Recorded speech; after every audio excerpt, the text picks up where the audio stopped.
O Peter Stell foi o elemento chave, um jovem que conseguiu, através da sua rede de amizades, no terreno onde vivia, na sua região, ele conseguiu trazer mais jovens junto com ele. A história do Peter é uma história muito interessante. Ela, aos poucos, ela vai sendo descortinada, sabe? É muito desconhecida.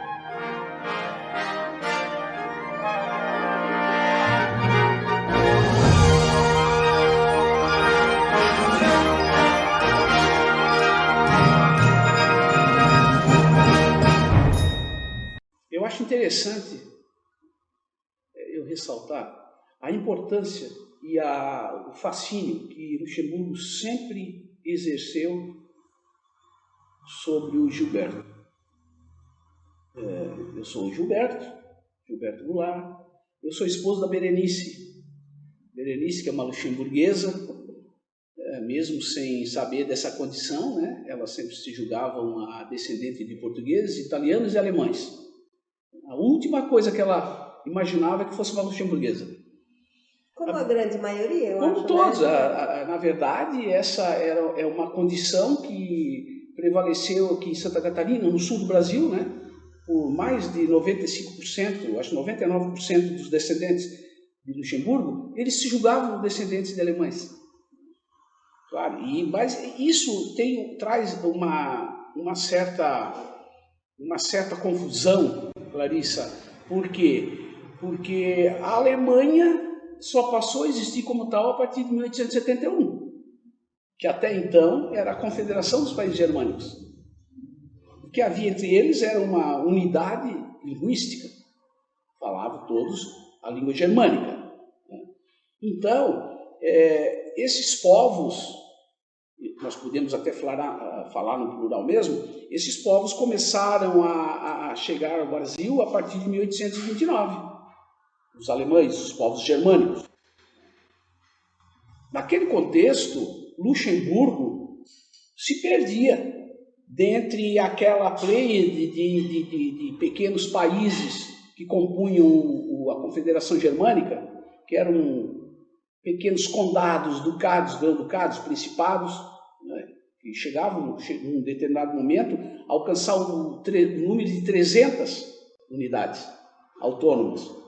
Que haviam, dentre essas unidades, as mais importantes, as mais conhecidas, que era o Reino da Baviera, o Reino de Württemberg, o Reino de Mecklemburgo, o Grão-Ducado de Baden. Esses são os que nós conhecemos normalmente, através da história. Mas, claro, haviam 300 deles. E Luxemburgo estava dentre essas 300 durante muito tempo. Mas Luxemburgo conseguiu a sua independência em 1815, onde foi elevado à categoria de grão-ducado e permaneceu sob o jugo do reino holandês. Então vamos destrinchar um pouquinho essa história do grão-ducado. Eu vejo, e isso é fácil de nós constatarmos, que existe ainda hoje um relativo desconhecimento sobre a real condição do Luxemburgo. A grande maioria das pessoas com as quais eu tenho mantido contato com relação a toda essa questão da nacionalidade luxemburguesa, etc., dessa nova condição, as pessoas desconhecem esse fato. E não há nenhum demérito nesse desconhecimento. Afinal, nem todos são obrigados a serem estudiosos da história. Isso é compreensível, levando-se em conta que a própria história do Luxemburgo foi um tanto quanto conturbada. O Luxemburgo, ele surgiu, retrocedendo um pouco no tempo, ele surgiu mais ou menos em 963 ou 67. Portanto, já vão 1.200 anos de história. Surgiu como uma fortaleza. Me parece, não tenho certeza absoluta, me parece que era o conde de Sigismund, algo assim. Construiu uma pequena fortaleza e, com o passar dos tempos, aquela fortaleza foi se expandindo, foi crescendo, até se transformar no que hoje é a cidade, a capital de Luxemburgo, o centro antigo da vila, que está lá em cima no promontório.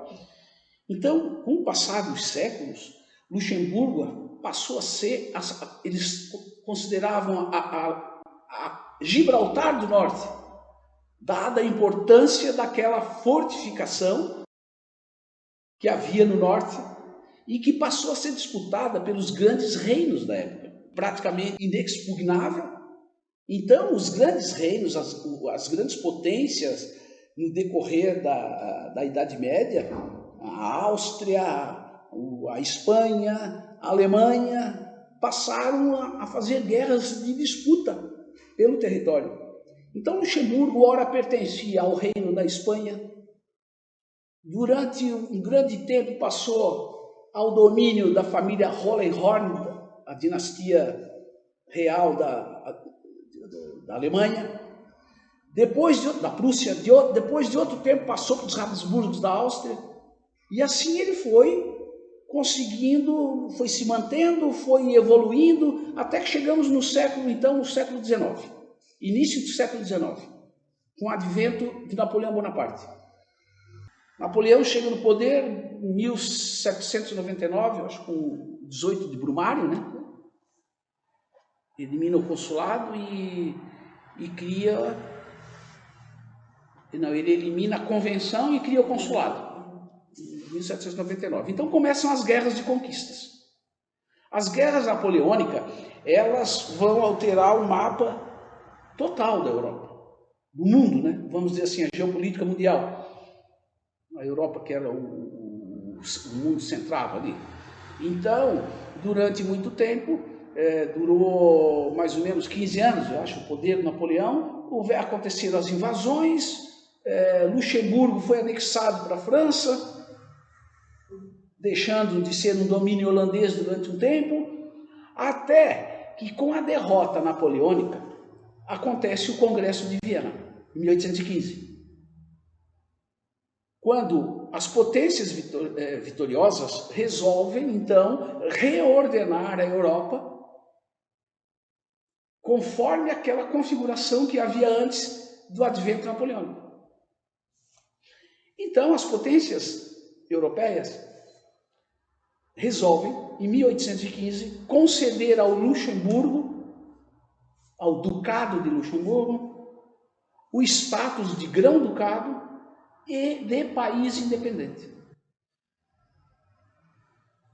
Então, esta data é um marco extremamente significativo na história do Luxemburgo.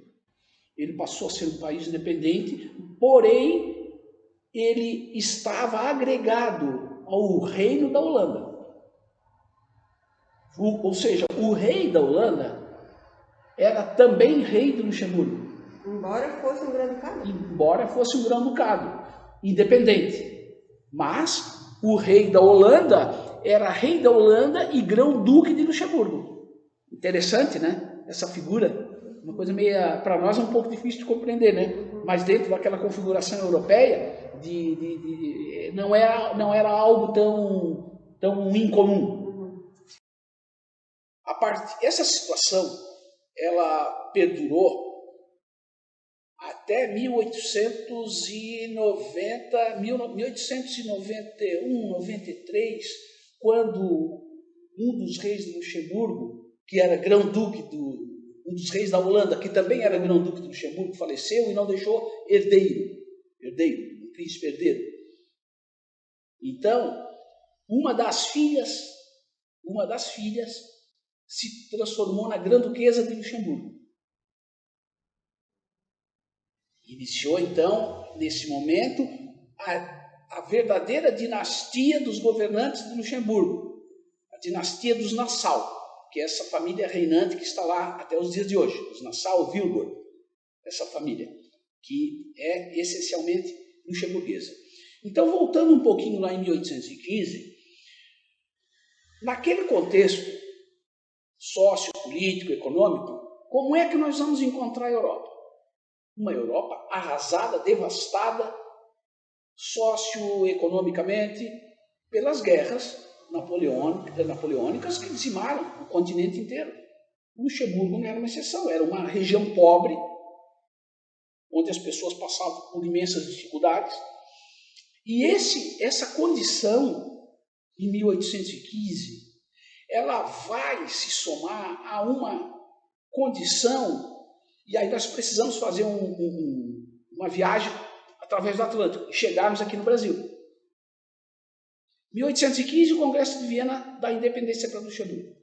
1822, o imperador Dom Pedro I faz a independência do Brasil.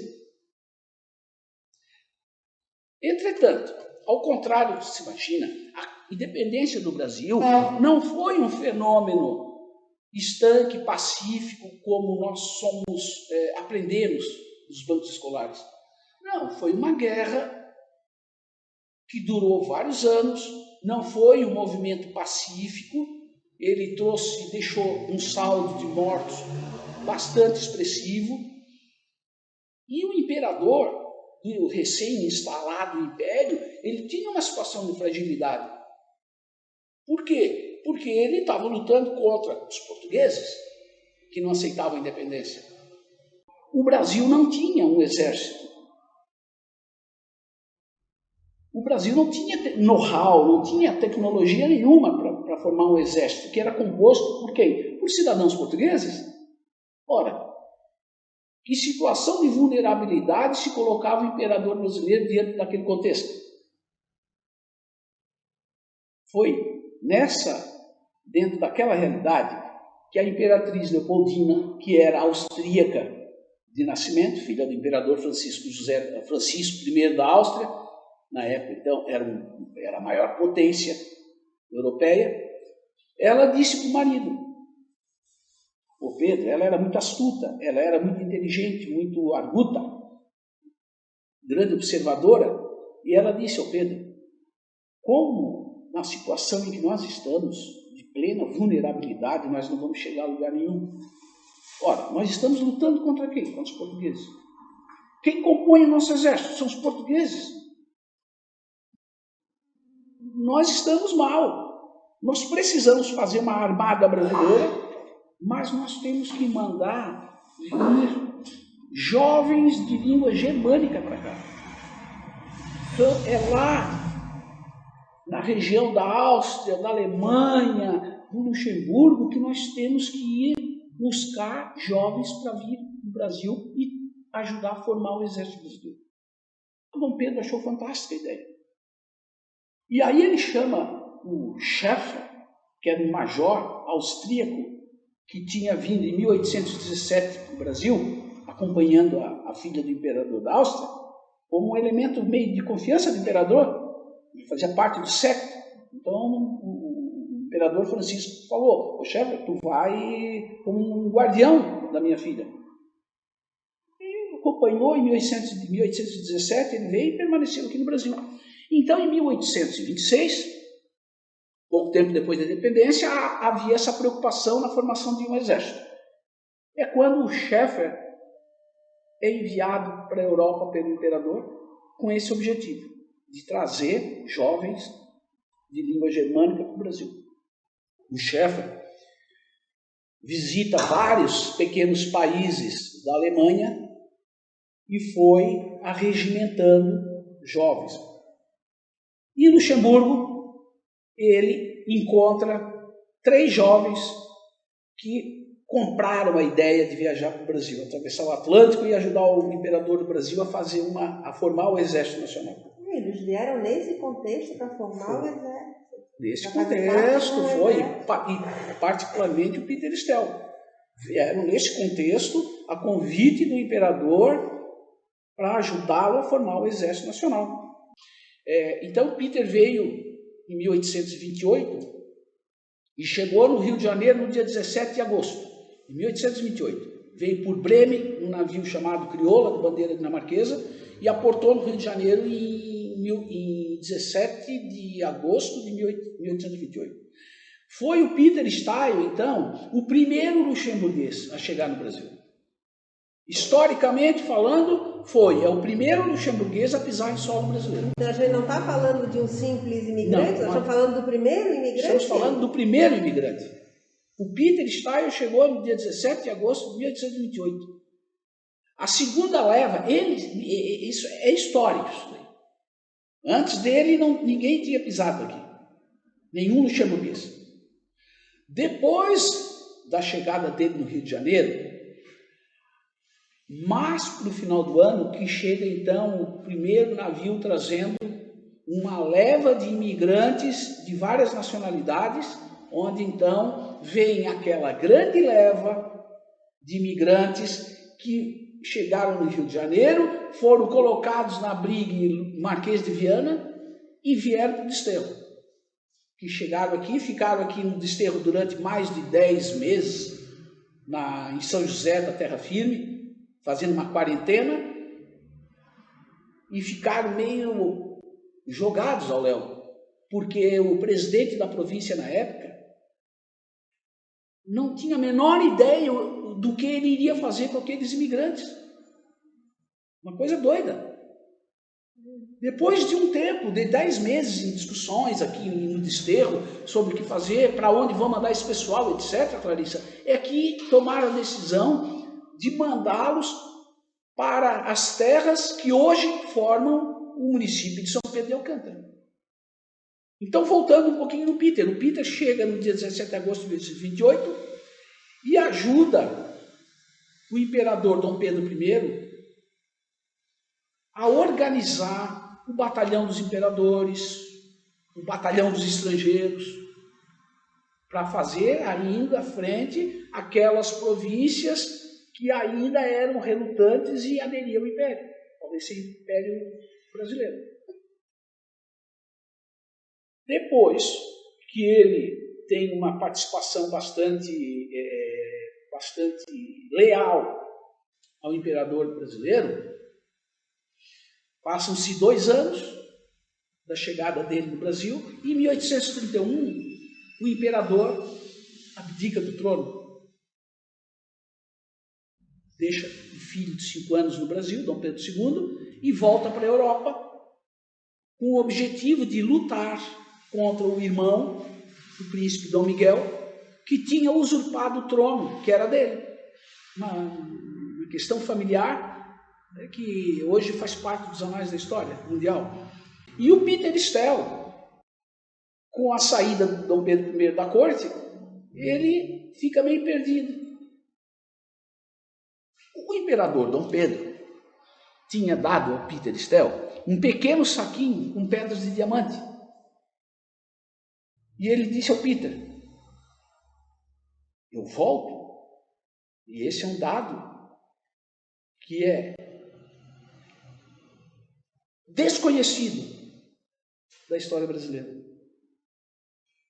Dom Pedro abdicou do trono para ir a Portugal lutar contra o irmão, mas ele pretendia voltar para cá, para governar o Brasil como regente, até o filho Dom Pedro II atingisse a maioridade. E o Peter Stell vai ter um papel importante, teve um papel importante nessa história. Ele permaneceu no Brasil, senão ele teria voltado.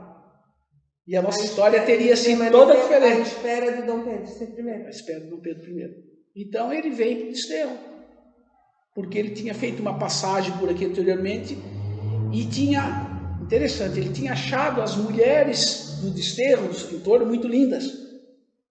E esse foi o fator que fez ele vir para Santa Catarina. Ele, com aquele saquinho de diamante que ele ganhou do imperador para se manter até a volta dele, ele veio para Santa Catarina e acabou se estabelecendo na região de que hoje é o Vale do Tijucas. E deu origem, então, a uma família numerosa. Ele casou com uma mulher importante da época também, família Coelho Gomes, família Gomes, a Umbelina Coelho Gomes. E tiveram uma quantidade muito grande de filhos, de sorte que hoje existe no Brasil mais de 4.000 descendentes do Peter Steyer. Sendo que destes, mais de 640 já estão de posse da cidadania de Luxemburgo. Fato bonito, né? Toda essa introdução enorme é para poder mostrar como que nós chegamos até a descoberta de toda essa questão do Luxemburgo. Bem, eu conheço Luxemburgo, eu, Gilberto, conheço Luxemburgo desde os anos 80. E da primeira vez que eu estive lá, Luxemburgo me conquistou. Pelo fato de ser um grão-ducado, que tem uma atração especial para mim, pelo fato de ter aquela vila antiga, enfim, tudo muito charmoso. O país me conquistou na primeira vez que lá estive. Depois, quando eu casei em 1895, levei a Berenice a Luxemburgo. 1995, a Berenice a Luxemburgo, e ela também se apaixonou. E até então ela nem sabia. Não, ninguém sabia. Não, italiano. Foi incrível. A Berenice achava que era descendente português, italiano, tem essa descendência também. Mas em 95 ela disse para mim, eu nunca vou esquecer que nós estávamos na frente da Catedral de Luxemburgo e nós íamos atravessar a rua e paramos no meio-fio. Um carro passando, o motorista parou e fez um gesto assim. Por favor. Nós ficamos assim, porque naquela época, aqui em Florianópolis, nem faixa de pedestre tinha. E lá, sem faixa de pedestre, eles paravam. Bom, isso aí foi o máximo. Né? A Berenice chegou aqui em Florianópolis falando, contando esse fato, essa coisa toda. Realmente marcou muito. Depois voltamos a Luxemburgo em 1997, junto com alguns amigos, tá? E não sabíamos nós que tinha algo tão rico à nossa espera, né? Há uns 8 anos atrás, mais ou menos, a Berenice leu um pequeno livrinho, escrito pela Dorothy Style, que era casada com um dos descendentes do Peter, e eu não sei como essa mulher ela foi uma iluminada, porque há 20 anos atrás, Clarissa, ela andou fazendo algumas pesquisas e escreveu esse livro sobre as origens da família Style, essa coisa toda. E lá naquele livro, naquela época, sem internet, sem nada, ela descobriu que havia um livro de um médico alemão chamado Dr. Av Lallemand, parece que é esse o nome dele, que esteve aqui na província de Santa Catarina por volta de 1840, por aí, a pedido de Dom Pedro II. E a Dorothy teve acesso ao livro que esse médico alemão publicou em Leipzig, na Alemanha, posteriormente. Eu sei que são 2 volumes. No segundo volume, esse médico alemão relata a passagem dele pelo Vale do Tijucas, onde ele pernoitou na casa do Peter Style. E aí ele conta o Peter Style, do Luxemburgo, da divisa com a Holanda, ele contava. Ele conta, não. E tece grandes elogios ao homem Peter Style, que era um homem católico, de grandes princípios, que casou com uma mulher de uma família de destaque da região também, e formou uma família grande, etc., e descreve a casa do Peter Style. Então, esse livro, nós tivemos acesso a ele há 12, 14 anos atrás, e a Berenice falou para mim, fez esse comentário, que olha, interessante, eu não sabia, mas eu tenho descendência de Luxemburgo. Para te falar a verdade, eu até duvidei desse fato na época, porque ela leu o livro e eu não tinha tido acesso ainda, eu não tinha lido o livro. Aí ela me pede, ô Gilberto, quem sabe tu dá uma olhadinha na internet e vê se Luxemburgo não dá a cidadania. E aí ela disse, Beto, quem sabe tu vai na internet, dá uma olhadinha e pode ser que Luxemburgo dê cidadania. Eu achando que era um devaneio tão grande da Berenice, disse, tudo bem, eu vou dar uma olhadinha assim. E Clarissa nem fui olhar. Achava eu que era um absurdo tão grande. 2 dias depois ela me cobrou e eu disse que Luxemburgo não dava cidadania. Capaz. Tu acredita que já era, isso foi em 2009, 2010, e já havia condições de pleitear a cidadania desde 2008. Bem, em 2016, eu estou num jantar de Natal com um grupo de amigos de infância e uma delas, uma amiga de Santo Amaro da Imperatriz, comenta comigo o fato de que em Santo Amaro as pessoas estavam virando agora, ela me diz, é uma pessoa muito interessante, ela é muito brincalhona, e ela me disse que em Santo Amaro, Betinho, me chama de Betinho, todos agora estão virando pessoas chiques e finas. Por quê? Não, porque agora lá todo mundo só quer saber de francês, é merci beaucoup para lá, para adequar, e madame, monsieur. Eu não entendi. Aí ela disse, não, é porque agora todo mundo está recebendo carta do Luxemburgo, confirmando a cidadania, porque o Luxemburgo está dando a cidadania, e nós conseguimos. Clarissa, quando eu escutei aquilo, veio um filme na minha cabeça sobre as minhas viagens a Luxemburgo, mas, sobretudo, sobre a conversa que a Berenice teve comigo, pedindo para pesquisar na internet. A possibilidade. Aí agora tu tinha que correr atrás. Aí não teve jeito. Passou janeiro e fevereiro, que era o verão, eu caí na estrada. Mês de março de 2017. Aí eu comecei a ir para Canelinha junto com a Berenice, meu sogro, e nós visitávamos os cemitérios. Começamos assim uma busca desenfreada. Por onde que eu vou começar? Eu nunca tinha lidado com essa situação. Eu não sabia como formar esse elo, essa coisa toda. Eu pensava que eu tenho que primeiro materializar alguma coisa do Peter Stein, que para mim é uma coisa muito subjetiva. Enquanto está no papel, está no livro, é uma coisa meio distante, né?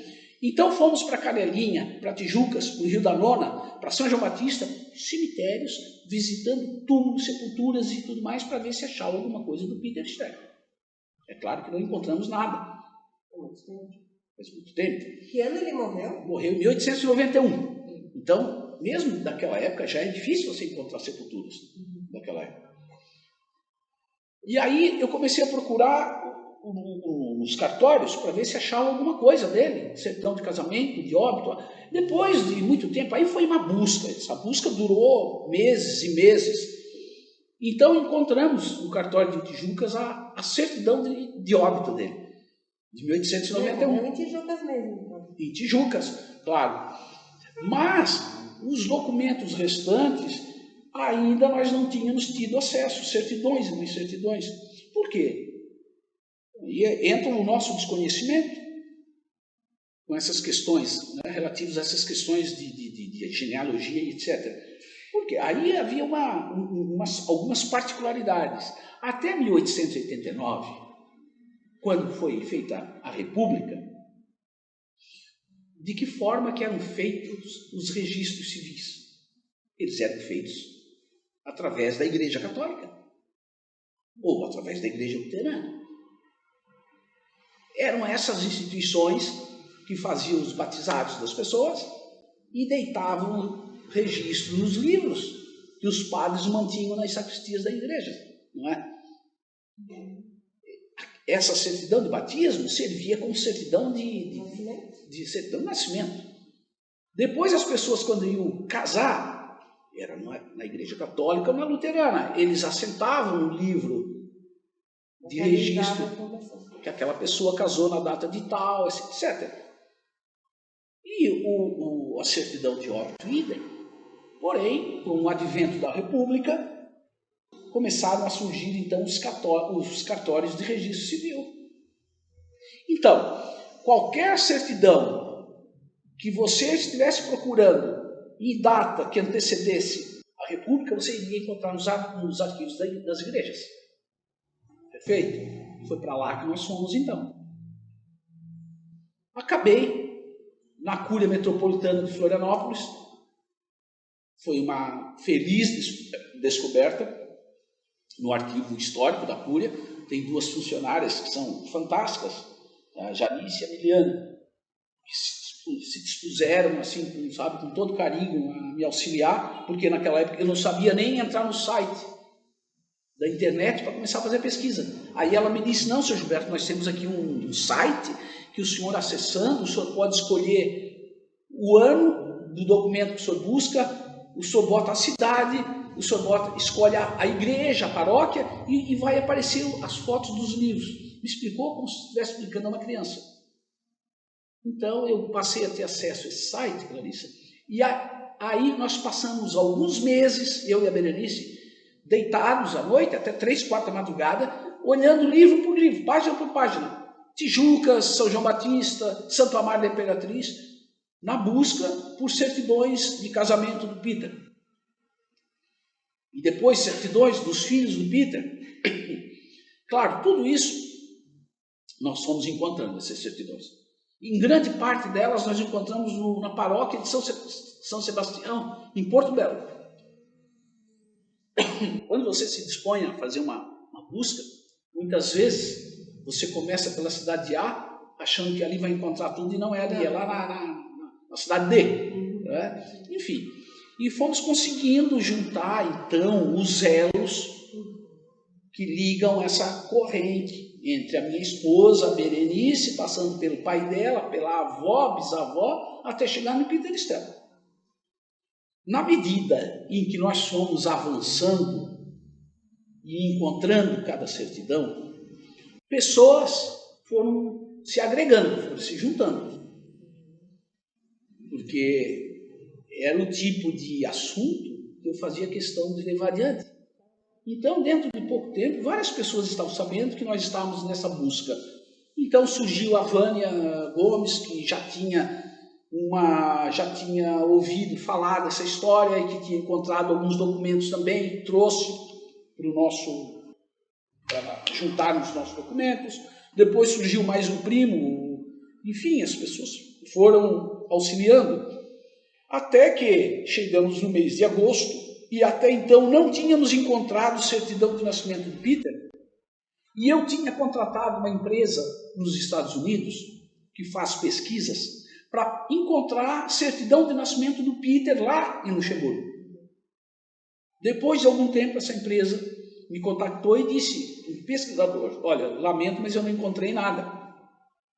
Ele nasceu em 1804, e naquele período aconteceram queimadas em igrejas dentro de Luxemburgo, como em outros lugares, porque exércitos napoleônicos que eram eles eram anti-papa, anticlericais, eles queimavam, era normal isso aí. Isso aconteceu até no Brasil naquela época. Então, não encontrei nada. Aí, Clarissa, eu resolvo contratar, então, uma empresa especializada em organizar a documentação e fazer o processo de busca de cidadania para mandar para Luxemburgo. Essa empresa que eu contactei, depois de ter explicado tudo que eu tinha em mãos e tudo mais, e ter contado toda a história, eles me disseram, olha, Gilberto, eu lamento, mas eu tenho a impressão que esse caso de vocês é muito difícil. E até assim, é difícil para nós cobrarmos de vocês, sabendo que lá na frente o resultado não será feliz, porque vocês não têm a certidão de nascimento do Peter. Quando eu estou quase às vésperas da viagem, uma prima nossa, a Cláudia Staio, uma das descendentes do Peter Staio, ficou sabendo de todo esse movimento e me procura, se prontificando para também ajudar nesse processo. E ela disse, Gilberto, eu estou aqui porque eu sei do que vocês estão tentando fazer e eu tenho muito interesse nessa cidadania e eu não acho justo eu ficar de braço cruzado esperando. Eu estou aqui para ajudar no que eu posso. Pô, legal, tudo bacana pra caramba, né? Veio somar. E partiu dela a iniciativa de formar um grupo de WhatsApp para congregar pessoas descendentes do Peter Staio que tivessem interesse em buscar cidadania. Eu sei que em poucos dias nós formamos quase 200 pessoas. E foi estabelecido um valor para cada pessoa contribuir para ajudar nessas buscas. Então, rapidinho foi conseguido o objetivo e tal, e a Cláudia teve uma participação decisiva nisso, e eu viajei para Luxemburgo. Muito embora já tivesse estado algumas vezes naquele país maravilhoso, Clarissa, quando eu cheguei, era um nervosismo só, porque agora eu tinha uma missão, eu tinha um objetivo claro, não era turista, exatamente, eu estava a trabalho e eu tinha um peso nas costas. Eu levei junto comigo a expectativa de, 200 de pessoas, né? Desculpa. Então eu tentei organizar os meus dias lá de uma forma que pudesse ser bastante produtivo. Mas eu te confesso que era tudo muito no escuro. Então, naturalmente, comecei pelo Arquivo Histórico, o Arquivo Nacional de Luxemburgo. Contactei uma funcionária muito simpática, muito prestativa, como todo luxemburguês, chamada Monique. Me atendeu muito bem. Quando eu cheguei no Arquivo Nacional, ela já tinha reservado para mim 2 caixas de papelão que totalizavam, tinham mais de 2.000 documentos, folhas esparsas, com escrita em luxemburguês, escrita em alemão, em francês, né? Com documentos relativos a todos os luxemburgueses que migraram a partir de 1828. Então, aquele trabalho de análise de documento por documento me consumiu alguns dias. Teve momentos de extrema alegria quando eu encontrava algum sobrenome que parecia que era Stein, mas não era. Era Stein. Mas a tua vontade é tão grande de que seja que o teu olhar parece que te direciona para aquilo. Né? Enfim, mas eu não tive êxito ali. Depois eu fui para a Biblioteca Nacional. Na Biblioteca Nacional eu conheci o Nicolai Pascal, uma pessoa fantástica, um luxemburguês fantástico, que me ajudou muito nesse processo, porque depois de contar toda a história a ele e tudo mais, ele me encaminhou para um genealogista em Luxemburgo, e ele me disse da existência, esse Nicolai Pascal, de um cidadão em Luxemburgo que poderia ter uma cópia de uma famosa carta escrita em 1829. Mas junto com o Peter vieram 2 amigos pessoais. Um deles era o Jean Stein e Peter Schuster. Um deles, em 1829, portanto fazia quase um ano que ele estava aqui no Brasil, ele escreve uma carta para os pais em Luxemburgo. E nesta carta, que nos ajudou muito, ele comenta para os pais: ó, papai, mamãe, o Peter Stein, de Merzig, está no exército imperial, etc, etc. E essa carta tu achaste ela onde? Lá em Luxemburgo. Foi lá ele faz referência a essa carta, e nessa carta ele cita, além do Peter, o Jean Stein e o Peter Schuster, ambos de Hermersdorf. Ele diz isso na carta, o escriba. Aí, eu não tinha noção onde eu poderia encontrar essa carta. Aí o Nicolai Pascal, na biblioteca, ele me disse: ô senhor Goulart, eu tenho uma notícia boa para o senhor. Eu andei pesquisando e me parece que tem uma carta, tem um cidadão em Esch-sur-Alzette que ele possui a cópia dessa carta. Olha só, Clarice. Esse cidadão, Nicolai Pascal, me ajudou muito, porque ele achou a história tão fantástica, a história do Peter Stein, como eu tinha contado a ele, que depois de nos despedirmos, ele ficou com aquilo na cabeça, e ele, lá dentro da biblioteca, ele resolveu começar a fazer pesquisas e tentar me ajudar. Então ele começou a contactar com um genealogista, com outro. Então, cada vez que eu chegava na Biblioteca Nacional, ele tinha uma boa notícia. E esse dia foi uma daquelas. Uma grande notícia. E ele me disse: o senhor deve procurar o Dr. Claude Loche, em Esch-sur-Alzette. Meu Deus do céu, como é que eu vou fazer para chegar em Esch-sur-Alzette? Eu pensando: será que eu telefono, vou marcar uma audiência com esse cara, marcar uma hora? Eu acho que eu vou chegar de supetão. Porque se eu telefonar para ele, é capaz dele nem querer me receber. Eu vou chegar lá de surpresa, bem brasileiro. Peguei o trem e fui para Esch-sur-Alzette. No meio da manhã, era um dia frio pra caramba, eu me lembro, peguei o ônibus número 7 na estação de trem, e o ônibus me deixou na frente da Escola Politécnica. Um prédio bonito, moderno, parecia um campus universitário, top. Tinha uma faxineira, eu perguntei para ela onde era a diretoria, ela foi me explicando, cheguei lá e encontrei a Nadine, já ali na área da administração da escola. A Nadine era uma francesa que trabalha em Luxemburgo, na escola, e me recebeu muito bem, muito simpática, e eu tive que contar a história para ela.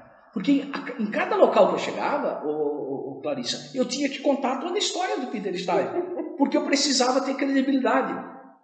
Se eu não tivesse credibilidade, as pessoas não iam me ajudar. Então eu comecei, já pela enésima vez, então, a contar para a Nadine toda a história. do Peter Steil e como que nós chegamos ao Peter Steil e como eu descobri essa carta. Quando eu falei que eu queria uma carta de 1829, escrita pelo Jacob Loesch, ela caiu na gargalhada. Ela ria, teve uma crise. Depois ela pediu desculpas, ela disse, senhor Gilberto, me desculpa, eu estou rindo, mas é porque eu estou achando fantástica essa história. Quer dizer que o senhor atravessou o Atlântico atrás de uma carta que o ancestral do Dr. Claude escreveu? Sim, exatamente. Ela achou demais. Aí ela pegou o telefone e disse, não, eu vou ligar para o Dr. Claude. Ele era o diretor? É, o diretor da escola. E ela ligou para o Dr. Claude e começou a conversar com ele. Ele estava em casa. Ele tinha sofrido um acidente de carro dias antes. E estava imobilizado com colete ortopédico, etc. Depois de eles trocaram algumas palavras, ele veio no telefone. Clarissa, ele me atendeu como se fosse um velho amigo meu. Ele já me disse, hello, my friend Gilberto. Foi assim que ele começou a nossa conversa. Aí eu expliquei, a Nadine já tinha explicado para ele a minha busca e tal. E ele disse, eu tenho o que o senhor precisa. Ele disse assim para mim.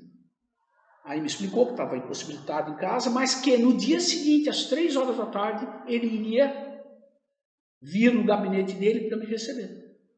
Foi algo fantástico. Eu saí de lá com vontade de abrir um espumante, um champanhe para estourar, para comemorar, mas eu liguei direto para a Berenice. Berenice, tem notícias boas, contei para ela, isso foi uma vibração e tudo mais, sabe? O que eu percebia durante todo aquele processo é que havia uma vibração de energia positiva, porque não havia, naquele processo, Clarissa, uma única pessoa que torcia contra. Todos convergindo com o mesmo pensamento para o mesmo objetivo, aí as coisas têm que dar certo. No dia seguinte, 15 horas, eu estava lá. O Dr. Claude me recebeu com uma cordialidade, um sentimento de amizade tão grande que eu jamais vou esquecer isso. Ele tinha a cópia da carta escrita em 1829, pelo Jacob Loesch. E ele me entregou a cópia, e aí quis saber detalhes de tudo e tudo mais, conversamos, tomamos café.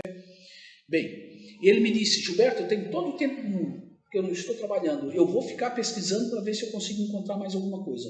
Se tu não estás encontrando aqui em Luxemburgo documentos do Peter Steil, tu deves ir a Mesancy.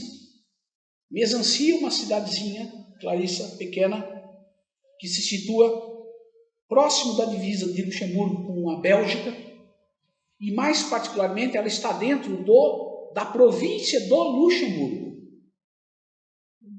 Então aqui eu vou fazer um pequeno parênteses para explicar essa situação. Em 1839, Luxemburgo cedeu uma grande parte do seu território para o recém-criado Reino da Bélgica. Em 1831, a Bélgica fez uma revolução contra a Holanda, que a Bélgica fazia parte dos Países Baixos. A Bélgica se rebelou contra a Holanda e fez a sua independência. Luxemburgo apoiou a Bélgica. Isso foi em 1831. E em 1839, houve em Londres o segundo Tratado de Londres, o Tratado de Londres, que foi organizado entre as potências europeias para definir de uma vez por todas aquela situação do Reino da Bélgica que foi criado há pouco tempo, há 8 anos atrás, com a Holanda, com Luxemburgo, etc. Então, Luxemburgo, através do Tratado de Londres, cedeu para a Bélgica uma grande parte do seu território. Essa parte do território que foi cedida para a Bélgica, hoje chama-se Província do Luxemburgo, como se fosse um estado de Santa Catarina, dentro da Federação Brasileira, Paraná, Rio Grande do Sul. E dentro dessa província do Luxemburgo, me parece que é constituída por 40 e poucos municípios, 44, se eu não estou enganado, existe a cidade de Mesancy. Aí diz o Dr. Claude Loesch, Gilberto, Mesancy em francês significa Metzig, em luxemburguês, algo assim. Então pode ser que o Peter tenha nascido lá. Aí eu vou para Mezancy. Eu achava que tinha a Bélgica no meio, que eu sabia dessa história. Claro, lógico. Aí eu viajo para Mezancy. Lá em Mezancy fui recebido pelo prefeito, pelo secretário de prefeito, na comuna. As pessoas são muito cordiais. Expliquei a razão da minha busca. E eles têm lá tudo centralizado. Aí o prefeito me disse: seu Gilberto, seu Eduardo, o senhor precisa ir no arquivo estatal da província, que está na capital, em Arlon. Me deu o endereço e eu fui para lá. Aí, Clarissa, no arquivo estatal, eu conheci o Michel Trigalet, o diretor do arquivo estatal. Ele me recebeu de uma maneira indescritível. Quando eu contei a história novamente, ele ficou fascinado. E ele disse: Gilberto, o meu prazer é ajudar as pessoas. O meu prazer é aproximar as pessoas. Ele disse para mim. Aí ele chamou o Claude, um senhor belga, aposentado, que faz trabalho voluntário ali no arquivo estatal. O Michel, depois de conversar 1 hora, ele ligou e disse: eu vou trazer uma pessoa aqui que vai te ajudar. E esse Michel, Claude, chegou em meia hora. E veio e pegou os livros, Clarice. Sinceramente, tinha livros lá de 50 centímetros e essa espessura. Os livros da época, onde eles assentavam tinha o registro de todos os habitantes da época. E ele começou a procurar tudo, foi procurando e não achou o Peter Stell. O calendário daquela época era um novo calendário napoleônico. Né? Os revolucionários franceses, querendo romper com toda a antiga estrutura católica, sociológica, histórica, eles criaram até um novo calendário, sabes disso? E então esse calendário ele vigiu durante um tempo, e lá no arquivo estatal eu tive a oportunidade de verificar os registros todos de acordo com aquele calendário. Foram vários encontros que nós tivemos, não foi uma única vez. E o Claude, esse voluntário, ele conseguiu, depois de algumas pesquisas bem dedicadas, ele conseguiu encontrar, pasma, olha só, Clarissa, o que o Claude encontrou. Ele encontrou aqui, dentro daquele calendário revolucionário napoleônico, datado de 1804, ele encontrou a certidão, aqui eu tenho uma cópia, a certidão de nascimento do Jean Stein, e encontrou aqui a relação, aqui, onde estão relacionados os números, onde se busca a certidão, do Peter Schuster também. Esses dois jovens, eles eram amigos do Peter Steil, e vieram juntos com ele para o Brasil. Quem fez referência a esses dois jovens como sendo nascidos em Ernsdorf foi o Jacob Loesch, que escreveu aquela famosa carta de 1829 e que me foi entregue uma cópia pelo Dr. Claude Loesch. Então, como eu estava encontrando dificuldades em encontrar a certidão de nascimento do Peter Steil, eu me preocupei em mostrar aquelas informações que o Jacob Loesch tinha passado para os pais, naquela famosa carta de 29, ela estava correta.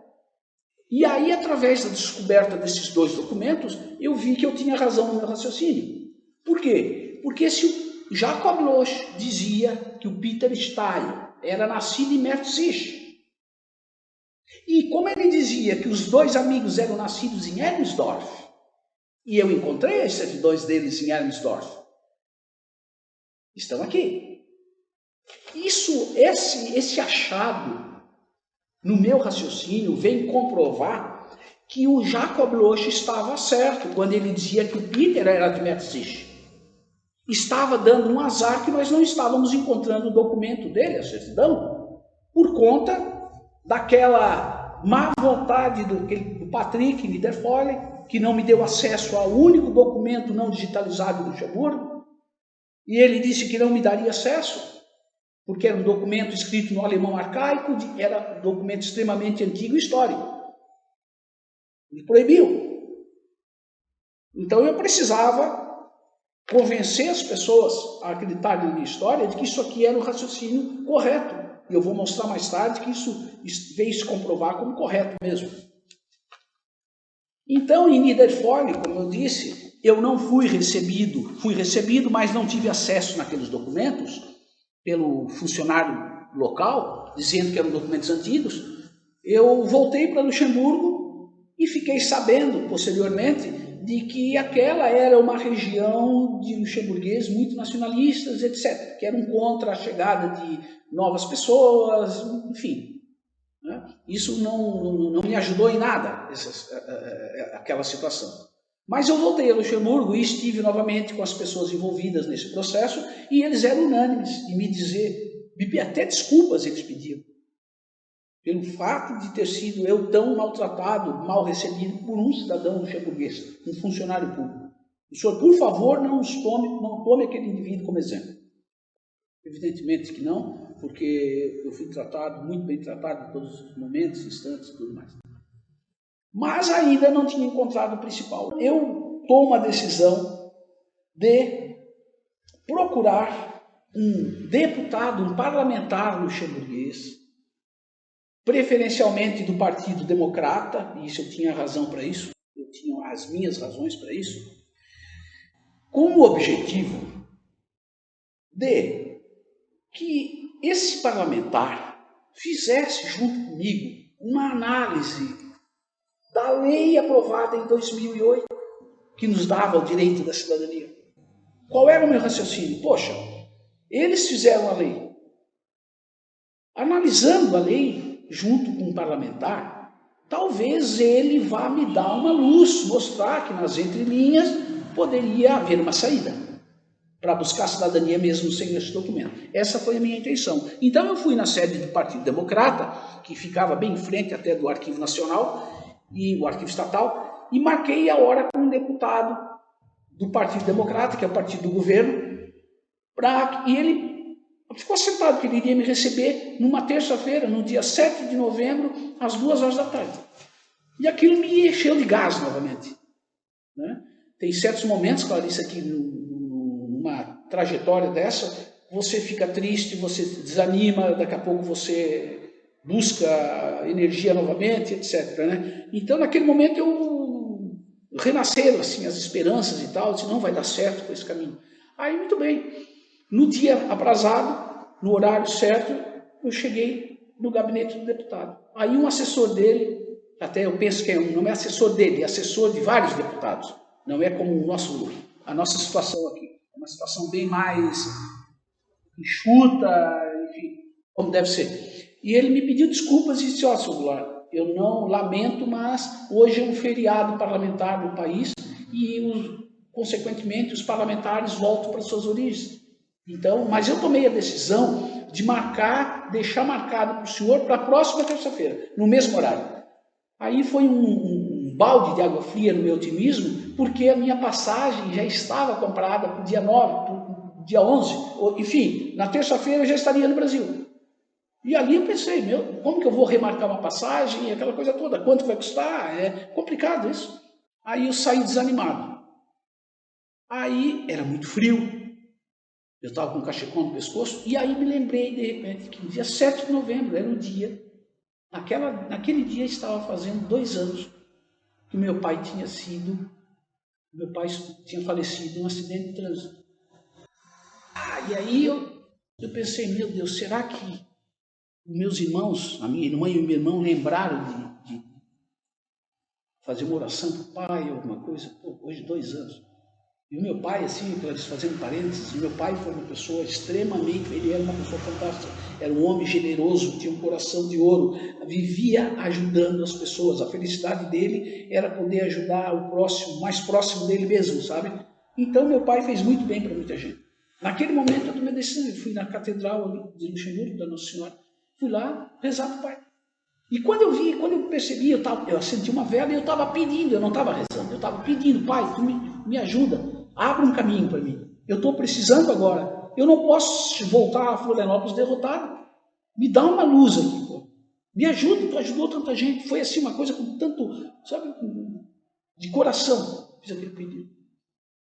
Aí quando eu saio, era muito frio, eu estava me dirigindo em direção à Garra, passando num viaduto que tem, desacorçoado,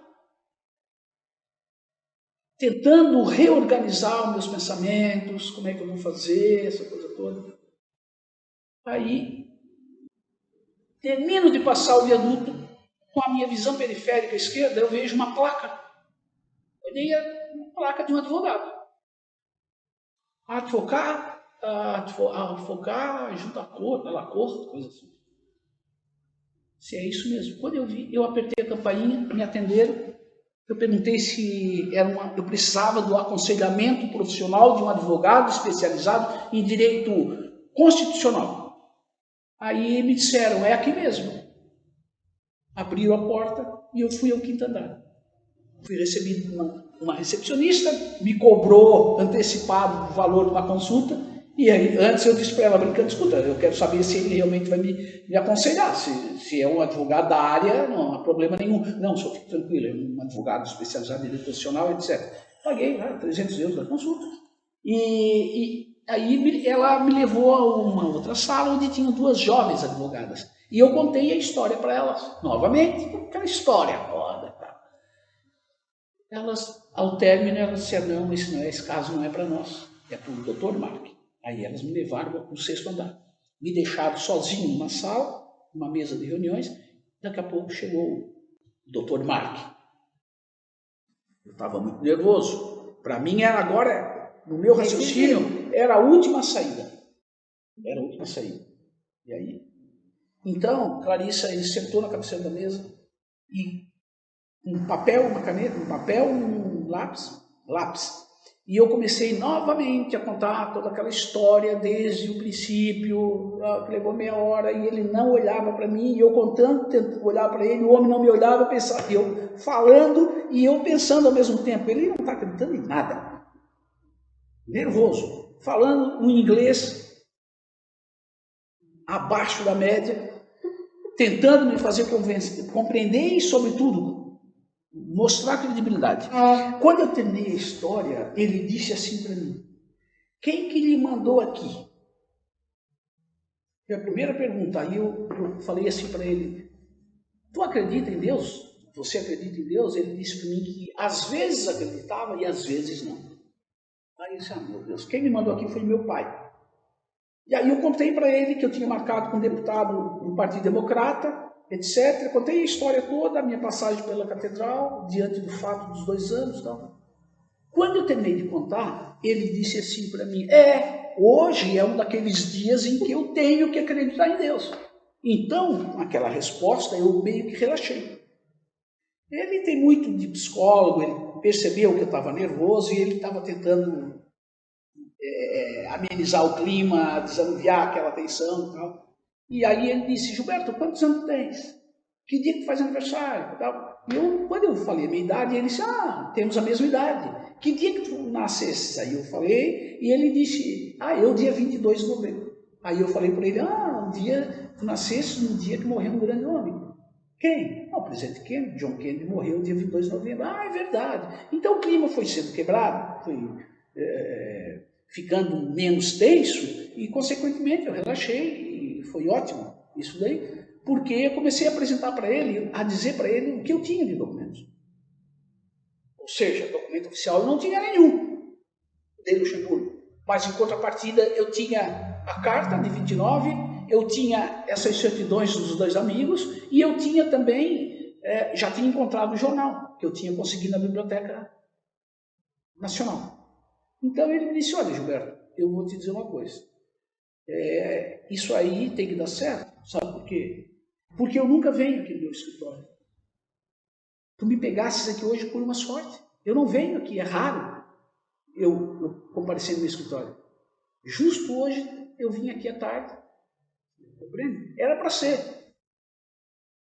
Aí ele disse, não, te perguntei porque quem te mandou, porque eu acho importante que tu saibas, eu fui presidente da Corte Administrativa de Justiça, eu sou professor na Faculdade de Direito, na pós-graduação, e etc. E foi também ministro no governo de Jean-Claude Juncker, depois foi presidente da União Europeia, foi ministro do Estado também. Então, quando ele começou a falar sobre si, eu relaxei, aí eu disse, não, caí nas mãos certas. Tudo que eu precisava era de uma pessoa influente, de um advogado desse naipe. Né? Então nós combinamos que eu voltaria no escritório dele no dia seguinte, às 9h30, trazendo todo o processo que eu mantinha guardado no hotel.